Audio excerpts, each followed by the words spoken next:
¿Tenían los antiguos entonces un sistema de escritura, sí o no? Porque hay quien dice que no, que gente ignorante, atrasada. ¿Tenían un sistema de escritura, sí o no? Bueno, pues me gustaría que escucháramos a Fray Andrés de Olmos, que fue quien compiló los Huehuetlatoli allá por 1535, y nos cuenta cómo fue ese proceso de compilar esos documentos, ¿no? Chéquense nada más lo que dice. Además de criar los hijos con la disciplina o cuidado que se ha dicho, los padres de los indígenas, asimismo lo tenían en les darles muchos y muy buenos consejos, y los tienen hoy en día los indios principales por memoria en sus pinturas. Y un religioso muy antiguo en aquella tierra de México los tradujo en su lengua, y dice que hizo unos principales que los escribieran, y que los escribieron y ordenaron en su lengua, sin estar él presente, y los sacaron de sus pinturas, que son como escritura, y se entienden muy bien por ellas, y que no se mudó letra de lo que le dijeron, más que dividirlo en párrafos, y que los nombres que había de sus dioses les avisó que los quitasen y pusieran el nombre del Dios verdadero y Señor nuestro. Bueno, aquí es interesante porque podemos corregir dos cosas. Una es que sí, o sea, los propios frailes se dieron cuenta de eso. Sí hay un sistema de escritura, una forma de plasmar en algo físico lo que uno piensa y después leerlo, sacarlo. Y otra cosa, lo que ya les platiqué, las interpolaciones cristianizantes. O sea que textos de poemas, cantos en náhuatl, para que los frailes los aceptaran, lo dice muy claro Andrés de Olmos, pues hay que ponerle palabras cristianas, ¿no?, para que pasen. Entonces es un interesante testimonio. Entonces en el sistema de escritura náhuatl, Tlacuiloli, así se llama, en el caso del Códice Borgia se usan única y exclusivamente 8 colores. O sea que en este sistema no creen que es como el arte de hoy, que el artista dice, ay, a mí me gusta este color, no hay lugar para la individualidad, hay reglas estrictas de cada cosa, ¿no? En el caso de los colores uno no los puede poner a su gusto y antojo. Cada palabra pintada, cada glifo tiene sus reglas, ¿no?, de qué colores debería usar. Bueno, ¿qué colores son esos? Pues si pusieron atención a lo que les presentamos, se dieron cuenta que hay negro, blanco, gris, café, amarillo, naranja, rojo y turquesa. No hay más, ni va a haber más, ¿no? Con eso se crea el Tlacuiloli. Y bueno, eso creo que les queda claro entonces que este sistema de escritura es bien diferente a los demás sistemas de escritura que hay. Es diferente al chino, muy diferente al chino, es diferente al sánscrito, por ejemplo, es diferente al árabe, es diferente a todos, ¿no? Y no decimos que sea mejor ni nada, ¿no?, sino que es otro sistema de escritura, que es el que inventaron pues, los antiguos habitantes de esta tierra. Y bueno, lo que yo les presento aquí son impresiones, ¿no? Entonces, ¿cómo es físicamente el Códice Borgia? Bueno, pues el original son 14 piezas de piel de venado. Entonces, bueno, hubo que matar venados, cazarlos, y luego de su piel hicieron 14 piezas, las pegaron, y entonces en total hicieron 78 páginas, que si ustedes, a manera de biombo, se fueron doblando, como el que les presenté, el Tonalama. Si ustedes los extienden, las 78 páginas son 10 metros y medio. Cada página mide 26 por 27 y medio del original. Y lo que les decía hace rato, ¿no?, están quemadas las primeras páginas. Visto de fin a principio, son las páginas 76, 75 y 74.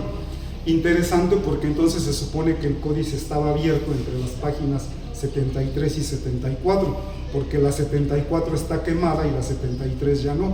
Entonces el códice estaba abierto, se quemaron parte de las primeras páginas, y bueno, ustedes ya lo vieron en estas impresiones, y esas son las características físicas del Códice Borgia, y el original está en la Biblioteca Apostólica del Vaticano, el mero original. ¿Por qué lo llamamos el Códice Borgia? ¿Por qué? Bueno, a habría que remontarnos al siglo XVIII. Piensen ustedes que en ese entonces no existe México, lo que existe es la Nueva España, y en ese siglo el XVIII es cuando llegan aquí a gobernar los Borbones. Hay un cambio de casa real, ¿no? Ellos traen sus reformas, los Borbones, y entonces para 1767 ellos deciden, por políticas de sus reformas, deciden expulsar a los jesuitas, y entonces muchos jesuitas se pela para Europa, muchos van a dar a Italia. Bueno, pues resulta que en 1790, aquí en México, allá, bueno, en la Ciudad de México, era virrey, ¿cómo se llamaba? Revillagigedo. Él manda a aplanar la plancha del Zócalo, a que quede toda derecha, ¿no? Porque está chueca, salida. En esos trabajos de remodelación del Zócalo, resulta que descubren dos piezas increíbles, ¿no? Una es, en agosto de 1790, una es el calendario azteca y otra es la cuatrícula. Las dos van a tener destinos bien diferentes, porque el calendario azteca lo van a empotrar en una de las paredes de la catedral, porque llama la atención su simetría, sus círculos. Dicen, ay, qué raro, ¿no? Es que lo vea la gente. Ese destino no lo va a tener la cuatlicue. La cuatlicue se la llevan al patio de la universidad, pero bueno, pasa algo que asusta a todos los frailes, la gente de la religión católica en la época. Resulta que los indígenas le empiezan a llevar ofrendas a la cuatlicue. Entonces las clases de la universidad son en el día, en la tarde cierran todas las puertas con candados, y resulta que los indios se andan brincando por los techos de las casas, pero la cosa es que se meten y al otro día amanecen ahí las ofrendas, ¿no? Que las veladoras, las flores, y dicen los frailes, esto no puede estar pasando, ¿no? O sea, están recordando su pasado, su historia, su religión, su cultura. ¿Y qué es lo que hacen con Coatlicue? Enterrarla otra vez. Ese es su destino, ¿no? Bueno, ya después va a salir otra vez, pero bueno, ese es el destino que tiene la Coatlicue. Bueno, ¿qué tiene que ver esto con el Códice Borgia? Bueno, pues ahí les va. Resulta que Antonio León y Gama, que es un astrónomo, historiador, un personaje de la época, hace una descripción de estas dos piedras, así le llama él, de estas dos esculturas, pues que son las piezas estelares del Museo Nacional de Antropología hoy, el calendario azteca y la Coatlicue. Y de acuerdo al estilo de la época les pone un título largo que dice, se llama así su texto: descripción histórica y cronológica de las dos piedras que con ocasión del nuevo empedrado que se está formando en la plaza principal de México se hallaron en el año de 1790. Es el título. Bueno, resulta que este estudio que él hace, con ilustraciones, por cierto, grabados, es todo un éxito, porque viene a despertar muchas cosas, estas piedras, ¿no? Y sobre todo un estudio de estas piedras. Resulta que los jesuitas, que son criollos, son novohispanos ellos, al ser exiliados a Europa, Italia, como que a ellos se les despierta un cierto nacionalismo, ¿no? Un amor por su tierra, porque ellos ya no se sienten españoles. Acuérdense que esas son las causas mismas de la independencia, ¿no? Los cargos más altos en el ejército, la burocracia en la iglesia, son para los españoles peninsulares, los que nacieron en España. Como que los españoles que ya nacieron aquí los ven menos, ¿no? A los criollitos. Entonces ellos les despierta este espíritu nacionalista de nuestro país, ¿no? México, ¿no? Lo que va a ser México. Y entonces tiene mucho éxito esta obra de León y Gama allá en Italia. Tan es así que la van a traducir al italiano. Bueno, pues resulta que este León y Gama le escribe cartas a otro exiliado jesuita que se llama Andrés Cabo. Y ahí es donde entra la historia del Códice Borgia, porque en la carta del 30 de agosto de 1795 le escribe a Andrés Cabo y le dice: repito a usted mi agradecimiento por el nuevo favor que me promete de mandarme un ejemplar de la explicación del libro mexicano del cardenal Borgia.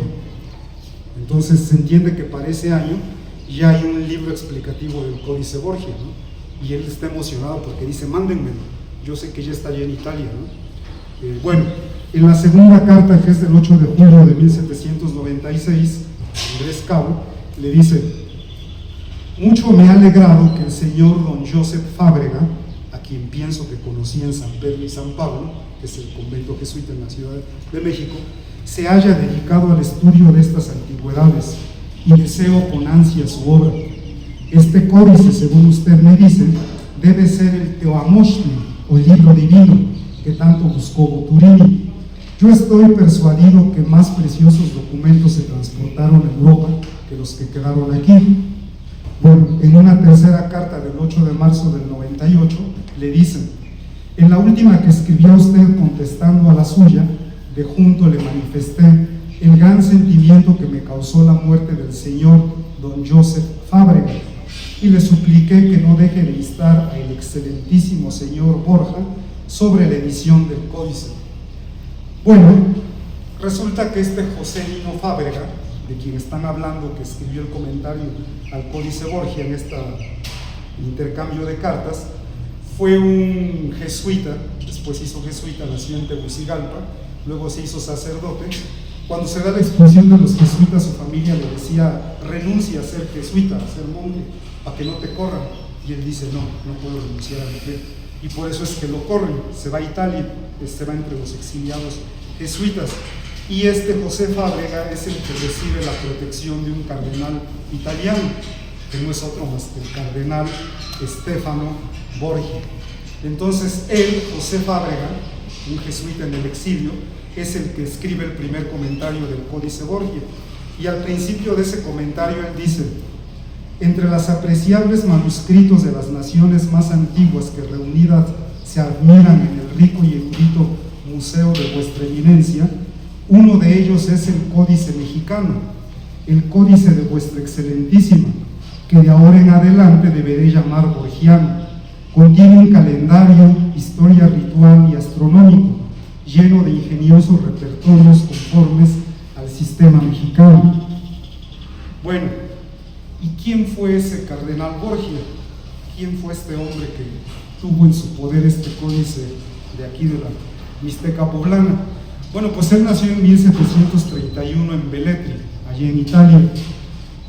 Sus familiares eran importantes dentro ahí en el ámbito en Italia, en el ejército y en la iglesia. Su abuelo fue Clemente Borgia, y fíjense que el abuelo fue el que empezó la tradición de hacer un museíto. Dicen que agarró un cuarto de su casa y empezó a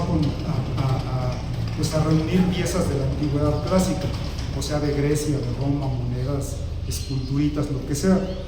Su papá del cardenal Borgia, de Stefano, fue Camilo Borgia, y este hombre tenía la idea de que su hijo debía recibir una educación amplia y profunda, y lo logró, porque Stefano Borgia se interesó mucho por la historia y la cultura de China, era su fascinación.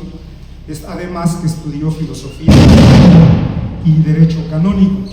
Un hombre así de culto y educado logró que lo nombraran gobernador de 1759 al 64 de una ciudad en Italia que se llama Benevento. Y él pues no perdió el tiempo, no nomás fue ahí a gobernar, sino que se echó la historia de la ciudad en 3 tomos. Entonces era un hombre culto, historiador, y escribió la historia de la ciudad.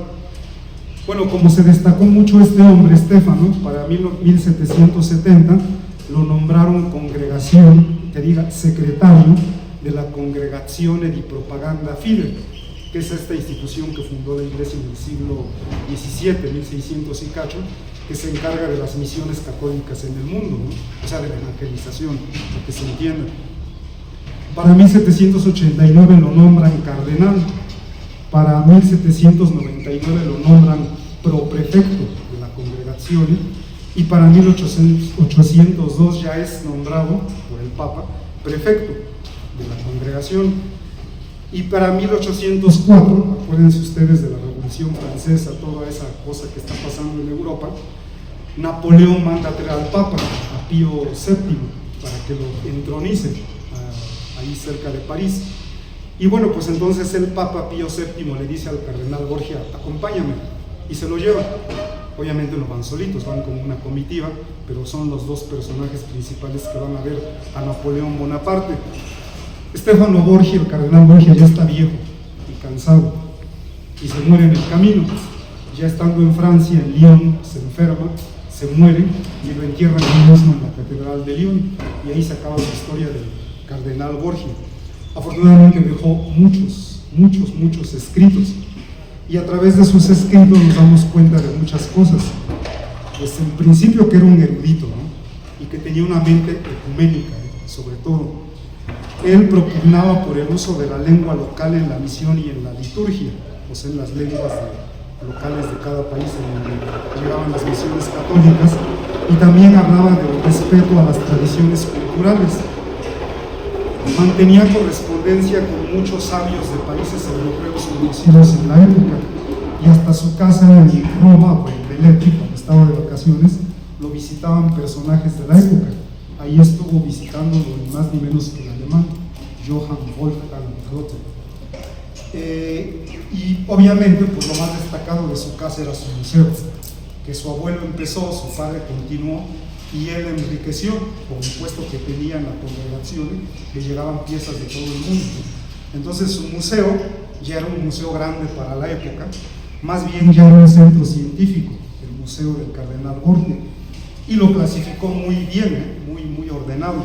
Lo clasificó en 10 secciones diferentes a su museo, que constaban de la egipcia, volsca, etrusca, griega, romana, hindú, árabe, rúnica, mexicana y cristiana. Así estaba clasificado su museo. Bueno, pues hay su biógrafo de este cardenal Borgia, se llamaba Paulino de San Bartolomeus, y él escribe algo precisamente sobre la colección mexicana que tiene en su museo el cardenal Borgia. Sobre esto dice, no me salté esta parte, pero bueno, voy a esa parte. Dice, la sección mexicana contiene muchas efigies de dioses, de madera o barro cocido, de singular forma y figura, propia de la gente mexicana. Posee el insigne códice mexicano, hecho de piel de venado, plegado y de 45 palmas romanas de largo, con figuras y símbolos pintados. Estos, a su vez reunidos de su secuencia, comunican con bastante claridad la cronología del pueblo, los reyes o líderes, los impuestos y tributos, los años estériles y fértiles y los demás estilos de las naciones y de los reinos. Esto lo explicó el hombre con quien tuve una especial amistad, José Lino Fábrega, que nos fue arrancado prematuramente por la muerte en Roma y cuya obra se encuentra y se conserva inédita en el Museo Borgiano. El cardenal Estéfano tenía muchos deseos de publicarla, pero mientras meditaba ajustar la obra, él mismo también fue sorprendido por la muerte. Y bueno, entonces, gracias a todo el estímulo racionalista y enciclopedista de la Ilustración, es que una sala de arte que era algo individual, o así está pasando, ¿no?, que era como hasta elitista, ¿no?, pues esas colecciones iban a transformar en centros de estudios para el progreso humano. Y eso es precisamente lo que pasó con el Museo del Cardenal Borgia, porque al final terminó convirtiéndose en el núcleo actual, pues, del Museo Etnográfico Vaticano, que al año lo visitan miles y miles de turistas. Entonces es un gran legado el que dejó este cardenal Estéfano Borgia. Pero bueno, se preguntarán, después de que se murió, ¿qué pasó con su museo? Mientras estaba vivo lo cuidaba y lo quería, pero ya que se murió, ¿qué pasa? Bueno, él, como les platiqué, cuando se fue a la coronación de Napoleón, se enfermó, y un día antes de morir, que redacta su testamento. Entonces ya se murió, pero dejó testamento. En su testamento nombra heredera a la Congregación de Propaganda Fide como su heredera. Dice, menos el Museo de Velletri. Ese se lo dejo a mi familia. Bueno, pues se lo deja a su familia. Su hermano ya se murió, pero tiene un hijo que se llama Camilo, sobrino del cardenal Borgia. Pues echa un litigio de 10 años contra la congregación, porque va a entrar en pleito todas las cosas, los objetos y los manuscritos que estaban en Roma cuando él se muere. O sea que el Vaticano va a decir, todo esto es mío, pero él dice, no, pero es que estos son parte del museo en Velletri, y él me los dejó a mí, nomás que estaban en Roma, se los había llevado a Roma. Pues echa 10 años de una cosa jurídica contra la congregación, y bueno, así pasa.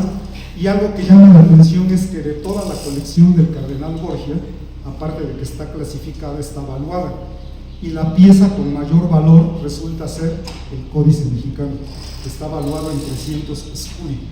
De todas las piezas que tiene el cardenal Borgia, la más valiosa es, pues, nuestro códice, ¿no? Y bueno, entonces, ¿qué pasó finalmente con el Códice Mexicano de su colección?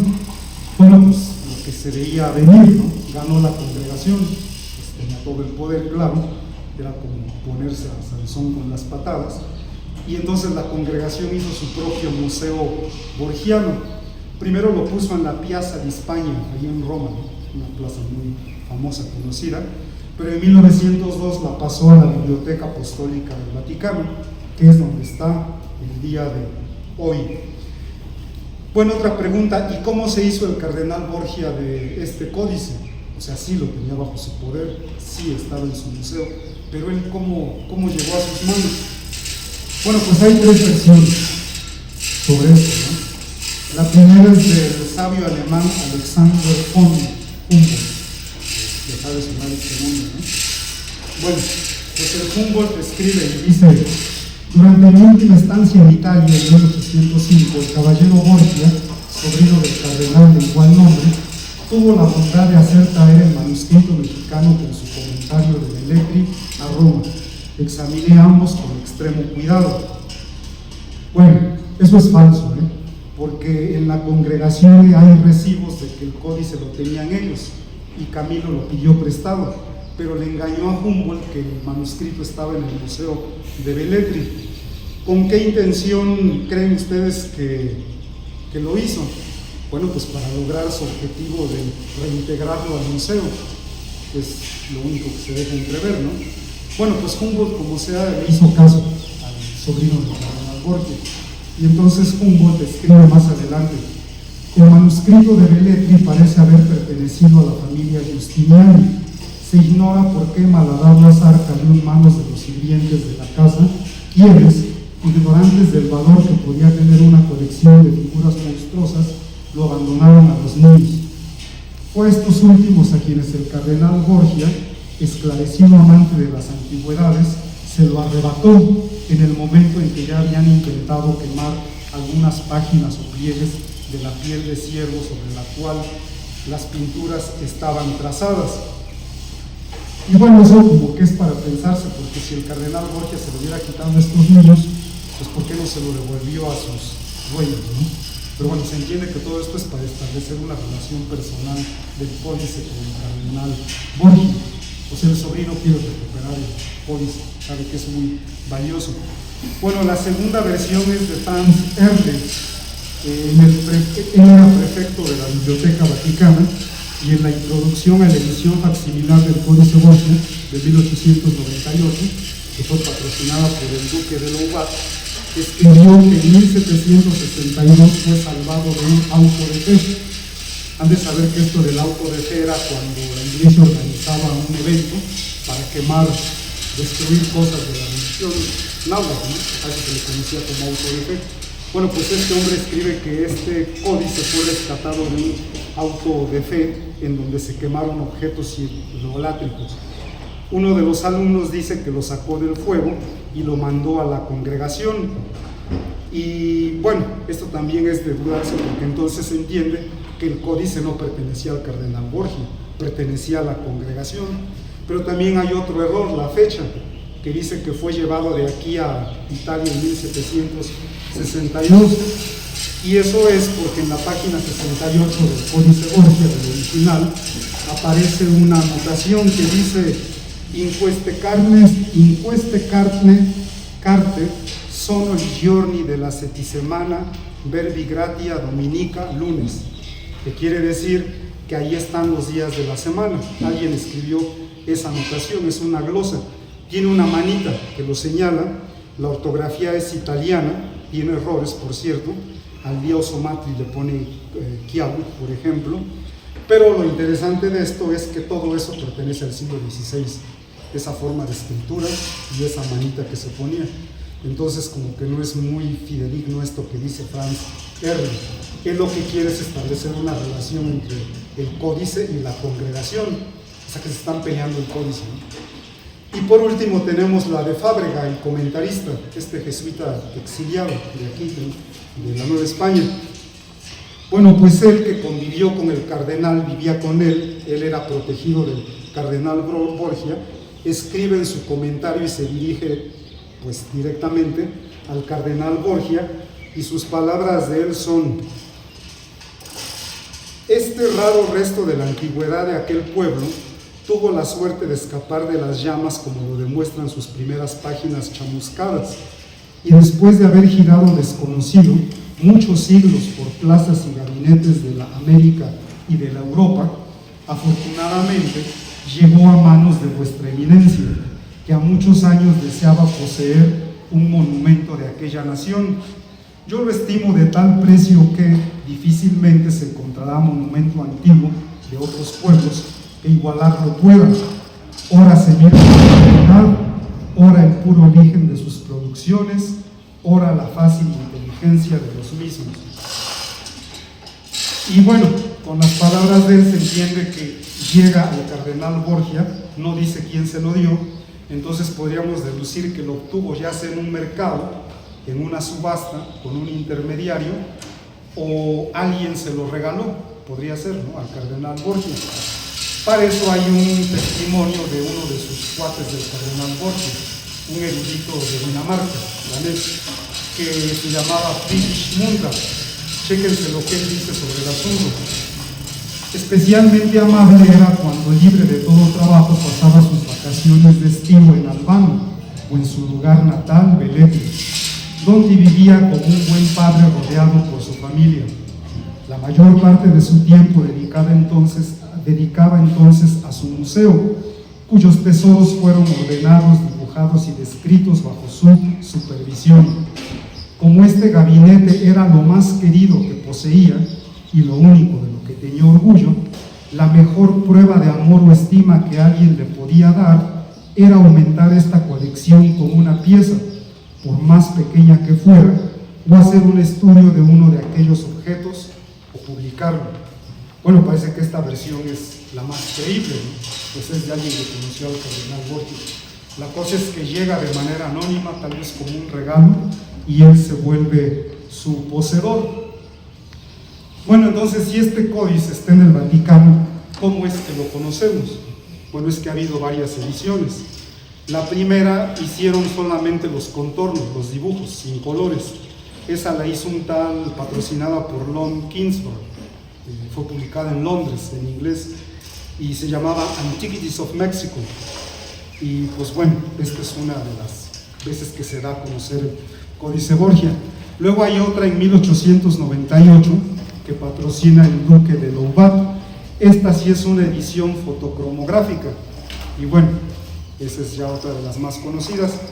Y hay otra, más reciente, una edición de 1993. Esta está bien interesante porque es una edición facsimilar, o sea que así como lo publican el Códice Borgia es igualito como está en el Vaticano. Bueno, esta lo hacen entre tres instituciones. Una es el Fondo de Cultura Económica de México, otra es la Sociedad Quinto Centenario de España y otra es la Akademische Druck- und Verlagsanstalt de Austria. Sacan esa edición y es la que yo conozco, ¿no?, la que llegó a mis manos, la que yo poseía. Y bueno, por ahí me enteré que sacaron otra en España más recientemente, pero bueno, la verdad es que hoy con la internet pues ustedes pueden encontrar el Códice Borgia completo, ¿no? Una universidad, no sé qué se llama, Osnabrück, o alguna así, una universidad europea, tiene todo el Códice Borgia en fotos de alta calidad. Entonces, si les interesa, pues ya no hay que comprar las ediciones, ¿no? O sea, lo pueden imprimir, y si quieren tener el códice como tal. Y bueno, ahí hay otra pregunta todavía más interesante. ¿Cuándo y dónde fue pintado el Códice Borgia? Entonces ya hicimos un recorrido por su historia, cómo llega a Italia, cómo llega al cardenal Borgia, pero ese original en piel de venado, ¿cuándo y dónde fue pintado? Bueno, la respuesta es nadie sabe. Pero estudios estilísticos, o sea, comparando líneas, colores, iconografía, con documentos de los cuales sí se conoce su procedencia, como el Códice Borbónico, que es de la región Iztapalapa-Xochimilco, con los murales de Tlaxcala, los de Tizatlán y los de Cotepulco, con la cerámica del Valle de Tehuacán, con la cerámica y los códices mixtecos, con los frescos, murales en diferentes sitios arqueológicos.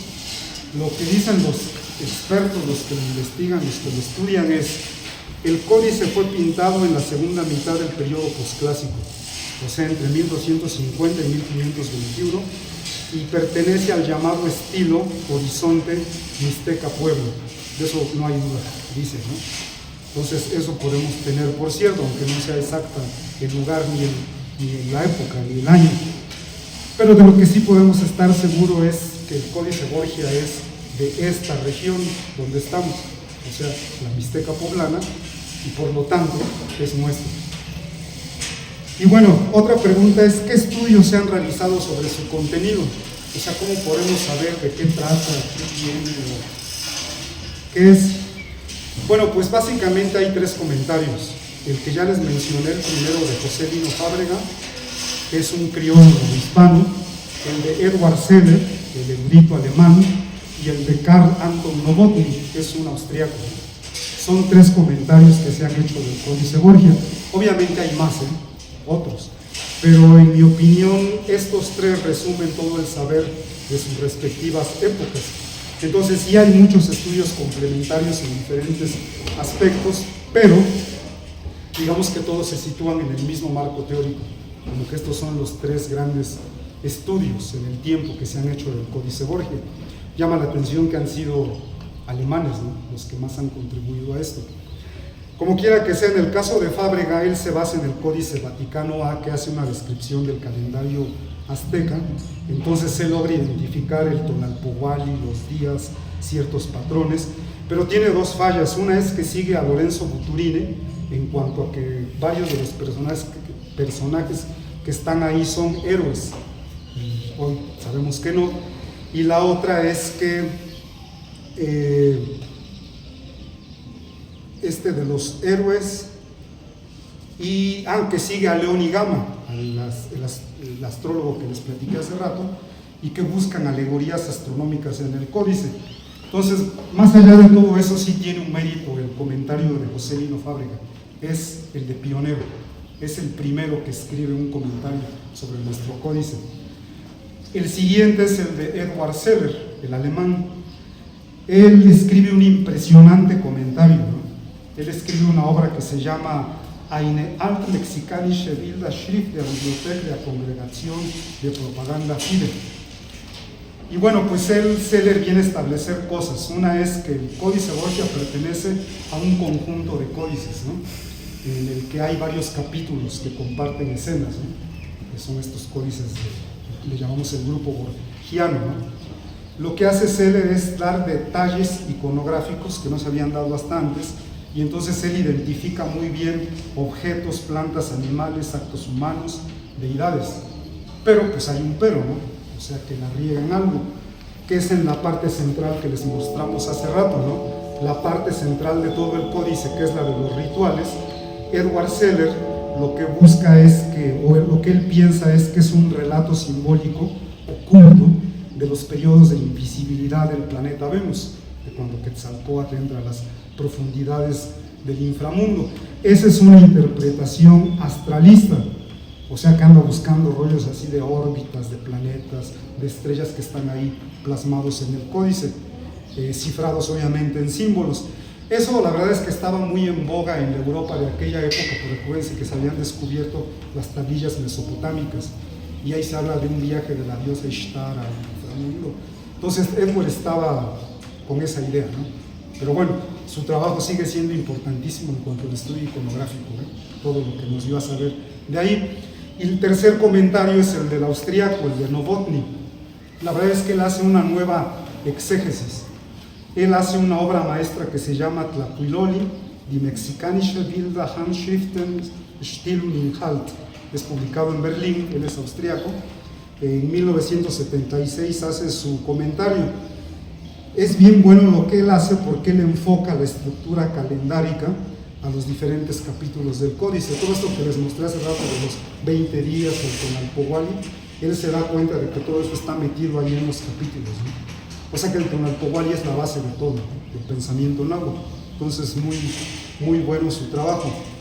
Destaca el aspecto adivinatorio y mántico de los símbolos, y algo muy importante que no habían hecho hasta antes de él es que recurren a las fuentes etnográficas. Esa es una gran contribución. Y en cuanto a la parte central del códice, la de los 9 rituales, lo que hace el Novotny es darse cuenta que es una serie de rituales, como ya les dijimos, en un centro ceremonial específico. O sea, aquí en algún lugar de la Mixteca poblana, hace siglos hubo un centro ceremonial, el lugar donde fue pintado el códice, ahí se llevan a cabo 9 rituales, y bueno, es de lo que nos habla él. Todo esto gira alrededor de un envoltorio sagrado. Ese es un aspecto de la antigua religión náhuatl, y no solo náhuatl, sino también mixteca, de lo que creo que luego no se habla mucho. Acuérdense que Huitzilopochtli mismo de los mexicas era un bulto sagrado. En los códices mixtecos aparecen los bultos sagrados, ¿no? Y aquí hace rato les mostré una página donde están los bultos sagrados. Entonces es un aspecto importante de la religión mesoamericana, ¿no? Cabe decir.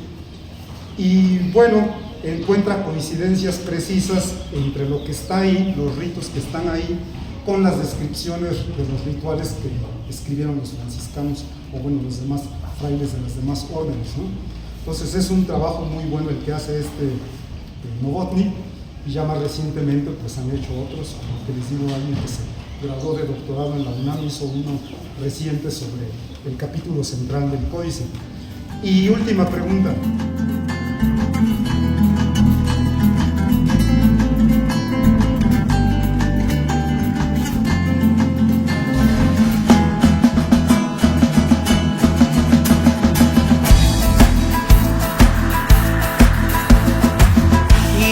Ni tlac tlacocuay, ni mot la abuelita, ni chihuamo cualitequit, ni neki ni nikia, y cuan ne cuat ni sin quizá, ni mot la abuelita, ne cuat la tziuki te shopni, ni neki ni nikia, yo ni jazz ni nictitille, cuat amo cual neshi, ashka ni cacahuas, ni la abuelita ni nikia.